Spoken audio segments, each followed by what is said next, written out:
All right. Thanks for having me. I'm excited to talk to you about decentralized futures. So what we do at the Digital Storytelling Lab, we explore new forms and functions of storytelling. Forms being emergent technology and functions being storytelling for learning, healing, mobilization, policy change, and entertainment. But what I want to do is I want to go back into the past for a moment, and I want to talk about E.A.T. Has anybody ever heard of the E.A.T? Has anybody seen this building before? Yes. Maybe you saw it in a television show called Severance. Okay, well, this is Bell Labs. What's really interesting about Bell Labs is there's a gentleman named Billy Kluver. And in the 1960s, Bell Labs was really very progressive. They would say, look, you can follow your curiosity, you can work whatever hours you like.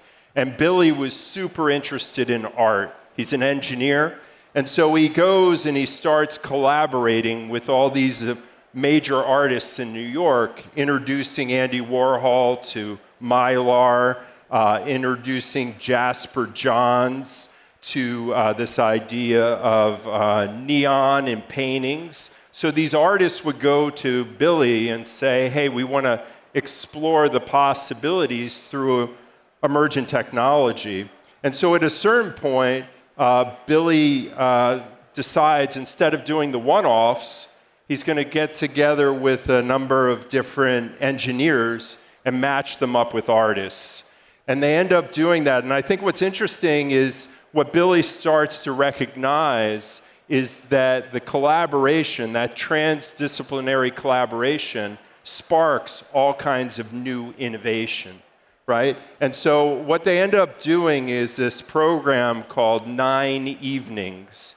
So they go to the Armory, they get 10 artists who combine their efforts with 30 engineers from Bell Labs, and they end up staging these really incredible series of events. Robert Rauschenberg, Deborah Hay, all these artists that are exploring technology in their art.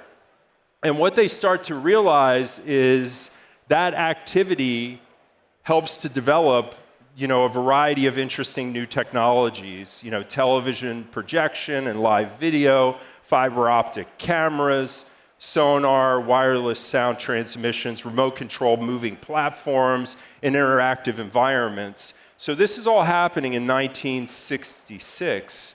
So they look and they say, wow, the arts are driving innovation within Bell Labs, but then it's also exploding with opportunities in terms of the landscape of where they can go and what might be able to be possible. So they end up starting E.A.T, Experiments in Arts and Technology.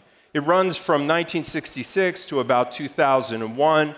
It's picked up in a variety of interesting ways right now. You can see it in Rhizone's work. You can see it at New Ink, at the New Museum, where they have an incubator for interesting art-driven innovation.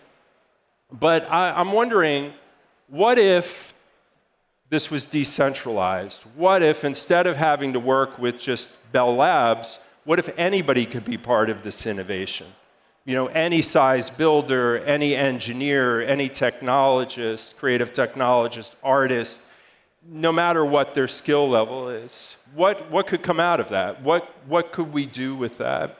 What if there was the equivalent of a decentralized E.A.T, like an incubator for bold experiments, wild ideas? That's what we do at the lab at Columbia University, and that work goes global.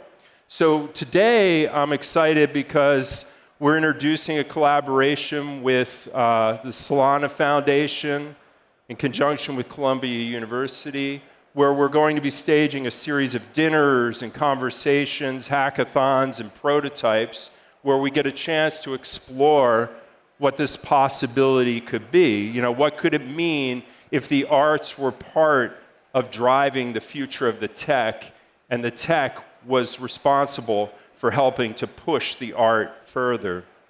So if you want to collaborate with us, it's open. We're going to be doing our first event probably in and around NFT NYC. We're going to be doing some stuff at Lincoln Center, some stuff at the Skyline, and a number of other places around the city. So you're more than welcome to collaborate. We're looking for anybody who is interested in exploring the future of decentralized technology.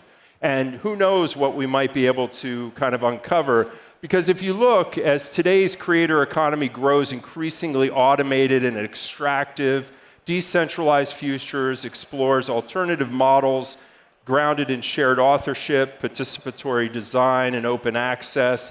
It presents an opportunity to rethink how we make and who owns culture. This talk marks the beginning of an ongoing exploration into how decentralized art and technology can expand access and foster meaningful co-creation and reshape creative practice for a more sustainable future. So we're doing this event at Lincoln Center. If you would like to collaborate with us, if you'd like to attend, you're more than welcome to. And I think what I would like to leave you with is this is an incredibly unique moment in time with the rise of generative tools, the way that we shape them. I think arts and humanities can be a part of that. So humanity can help to shape the technology before it shapes us. Thank you very much.